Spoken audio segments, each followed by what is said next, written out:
శ్రీ గణేశాయ నమః, శ్రీ సరస్వతి నమః, శ్రీ గురుభ్యో నమః. భక్తులరా, వ్యాస మహర్షి రచించిన మహాభారత ఇతిహాసం యథాతథంగా చెప్పుకున్నాం. ప్రతి శ్లోకం దాని అర్థం.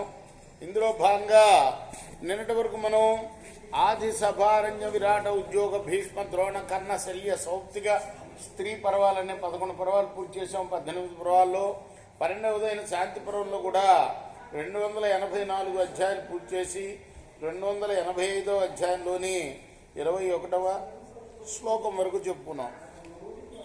22వ శ్లోకం నుండి కొనసాగిద్దాం. కొనసాగించే ముందు వ్యాస భగవాను ప్రార్థన చేసుకుందాం. వ్యాసాయ విష్ణురూపాయ వ్యాసరూపాయ విష్ణవే నమో వై బ్రహ్మనిధయే వాసిష్ఠాయ నమో నమః. నారాయణం నమస్కృత్య నరం చైవ నరోత్తమం దేవీం సరస్వతీం వ్యాసం తతో జయముదీరయేత్.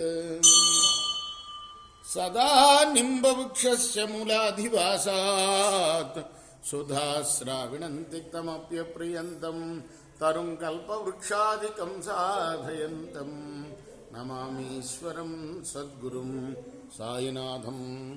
సమర్థ సద్గురు సాయినాథ మహారాజ్ కీ జై.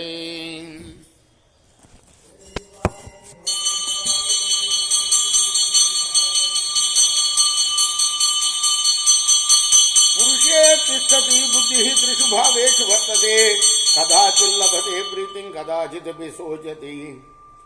సాక్షైన ఆత్మను ఆశ్రయించిన బుద్ధి 3 భావాల్లో ఉంటుంది. సాత్విక భావం ఉద్రిక్తమైతే ఆనందం పొందుతుంది, రాజస భావం ఉద్రిక్తమైతే దుఃఖాన్ని పొందుతుంది. నా సుఖేన నా దుఃఖేన కదాచిత్ వివర్తతే సేయం భవాత్మిక భావాంత్రీనే తాన్ పరివర్తతే.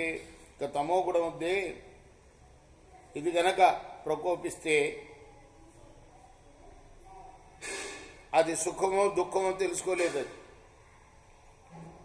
భావాత్మకమైన బుద్ధి ఇలా 3 భావాల్లో తిరుగుతూ ఉంటుంది. సరితాన్ సాగరో భర్త యథా వేలామివోర్మివాన్ ఇది భాగవత బుద్ధి భావే మనసి వర్తతే. సరితాం సాగరో భర్త. సరితలు అంటే సరిత అంటే నది, నదులన్నిటికీ సాగరం భర్త. ఈ నదీపతి అయిన ఈ సాగరం సముద్రం ఉన్నది. ఎన్ని అలలు వచ్చినా కూడా సముద్రాన్ని దాటకుండా ఉంటుంది. అలానే సాత్వికాది భావాలతో కూడిన బుద్ధి ఈ గుణత్రయాన్ని మించిపోదు, మనస్సులోనే తిరుగుతూ ఉంటుంది. ప్రవర్తమానంతురజ తద్భావే నానువర్తతే.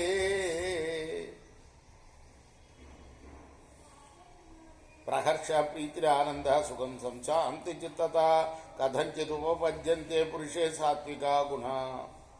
రజోగుణ ప్రవృత్తి కలిగితే బుద్ధి రాజస భావాన్ని అనుసరిస్తుంది. సంతోషం, ప్రీతి, ఆనందం, సుఖం, ప్రశాంత చిత్తం కలిగినప్పుడు అవి సాత్విక గుణ చిహ్నాలని తెలియాలి. పరిదాహస్తథా శోక సంతాపో పూర్తిరక్షమ లింగాని రజసస్థాని దృశ్యంతే హేతుభి. సకారణంగా కానీ నిష్కారణంగా కానీ దాహం, శోకం, సంతాపం, అసంతృప్తి, అసహనం కలిగితే అది రజోగుణ చిహ్నాలని తెలియాలి. అవిద్య రాగమోహోజ ప్రమాద స్తబ్ధతే భయం అసమృద్ధిస్తథా దైన్యం ప్రమోహ స్వప్నతంత్రిక కథంచిత్ ఉపవర్తింతే వివిధాస్తామసా గుణ. అవిద్య, అనురాగాలు, అనురాగం, మోహం, ప్రమాదం, స్తబ్దత, భయం, దారిద్ర్యం, దైన్యం, ప్రమోహం, స్వప్నం వంటి ఇవన్నీ కలిగితే అవి తామస గుణాలు అని తెలియాలి. రేపు మనం 29వ శ్లోకం కొనసాగిద్దాం. కృష్ణార్పణమస్తు.